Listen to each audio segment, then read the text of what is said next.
Saudara, razia tertib bermasker gencar dilakukan petugas Satpol PP di kawasan Senen, Jakarta Pusat. Petugas masih menemukan pengendara yang melanggar protokol kesehatan. Pengendara yang melanggar protokol kesehatan ini langsung dikenakan sanksi sosial dengan menyapu jalan. Selain sanksi sosial, petugas juga memberikan sanksi denda Rp100.000 kepada para pelanggar protokol kesehatan. Dalam razia, petugas mendapati 11 pengendara yang melanggar protokol kesehatan. Razia protokol kesehatan akan terus dilakukan guna menekan penyebaran COVID-19 di DKI Jakarta. 1.000 orang terkonfirmasi positif COVID-19 di Jakarta Utara. Angka ini tersebar di 20 RW di Sunter Agung, Tanjung Priok, Jakarta Utara. Pihak kelurahan membantu RT dan RW menyemprot disinfektan dan memenuhi kebutuhan makan, vitamin, dan obat-obatan bagi warga. 80 RT ya, jadi gede ya. Kelurahan dengan jumlah penduduk paling besar di Kecamatan Tanjung Priok. Ya. RW 1 ini penduduknya 10 ribuan. Ya. Dari seluruh jumlah penduduk seperti itu, kita yang terkonfirmasi positif COVID-19 itu berjumlah sekitar 1.000 ya, 1.000 tetapi belum dilakukan cleansing data, verifikasi lapangan ke RT RW setempat. DKI Jakarta, Anies Baswedan meminta warga tidak lengah dengan angka kasus kematian yang rendah karena positivity rate di Jakarta masih belum bisa disebut aman, ditunjukkan dengan penambahan kasus COVID-19 yang begitu cepat. Meski begitu, Anies menyebut jumlah testing di DKI Jakarta sangat tinggi, mencapai kisaran 35 hingga 40 kali lipat dari standar WHO. Tapi di sisi lain, jangan sampai membuat kita terlena apalagi menyepelekan keadaan. Walaupun fatality rate lebih rendah, tapi bila jumlah kasusnya berlipat lebih banyak, maka jumlah kematian absolut tetap bisa tinggi seperti gelombang kedua. Ini yang harus kita cegah sama-sama. Nah, Pemprov DKI Jakarta, kita bekerja bersama dengan amat erat dengan Polda Metro Jaya, Kodam Jaya, Kejaksaan Tinggi DKI Jakarta, mengantisipasi dan harapannya juga bisa mengelola kenaikan kasus pada gelombang ketiga ini.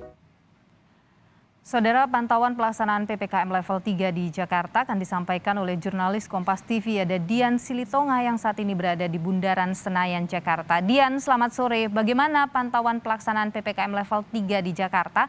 Apakah sudah sesuai dengan surat keputusan gubernur? Ya, Niluh, nampaknya ini warga DKI Jakarta sudah menyesuaikan aturan PPKM yang saat ini naik ke level 3. Karena memang dari pantauan kami, tepatnya di Bundaran Senayan, Jakarta, kami memantau bahwa lalu lintasnya saat ini tidak padat merayap seperti hari biasanya sebelum pemberlakuan PPKM level 3. Apalagi saat ini kita tahu merupakan jam-jam pulang kantor, Niluh, biasanya memang jalanan Jakarta ini sudah padat merayap. Tetapi berbeda dengan hari ini, meskipun kendaraannya tetap ramai tetapi cenderung lancar. Nah, tentu kondisi ini dipengaruhi oleh sejumlah aturan yang dikeluarkan oleh pemerintah pasca diturunkannya aturan PPKM level 3. Gubernur DKI Jakarta Anies Baswedan ini mengeluarkan keputusan gubernur nomor 118 tahun 2022 tentang PPKM level 3 yang mengatur sejumlah hal, diantaranya adalah kegiatan perkantoran, di mana ini sektor non-esensial boleh beroperasi atau pegawainya boleh bekerja dari kantor dengan kapasitas 25%, sementara untuk sektor esensial seperti bidang keuangan, pasar modal, teknologi informasi, ini boleh beroperasi sebanyak 50%, sementara untuk industri orientasi ekspor ini boleh beroperasi sebanyak 75%, dan juga untuk sektor kritikal seperti keamanan, ketertiban, penanganan bencana hingga logistik ini boleh beroperasi sebanyak 100%. Tapi syarat tambahannya adalah setiap pegawai yang masuk atau berkegiatan di kantor ini harus sudah divaksin dan juga menggunakan aplikasi Peduli Lindungi sebagai akses masuk. Kemudian juga keputusan gubernur mengatur soal pembelajaran tatap muka terbatas yang kapasitasnya 50% ruangan kelas. Kemudian juga mengatur soal supermarket, pasar tradisional, pasar swalayan, toko kelontong ini boleh beroperasi hingga pukul 9 malam dengan kapasitas 60%. Kemudian juga ada restoran, kafe, warung makan yang juga boleh beroperasi dengan ketentuan yang sama. Hanya saja syarat tambahannya, saudara, ini untuk yang makan di tempat hanya boleh dengan durasi maksimal 60 menit dan satu meja makan ini hanya boleh diisi oleh 2 orang. Kemudian juga mengatur soal kegiatan di pusat perbelanjaan seperti mal, ini juga boleh beroperasi dengan ketentuan yang sama, maksimal 60% dan juga hingga pukul 9 malam. Dan untuk pengunjung usia anak ini diperbolehkan masuk, tapi syaratnya harus sudah divaksin minimal dosis pertama. Kemudian juga mengatur soal kegiatan peribadatan di rumah ibadah, ini tetap boleh beroperasi dengan kapasitas 50%.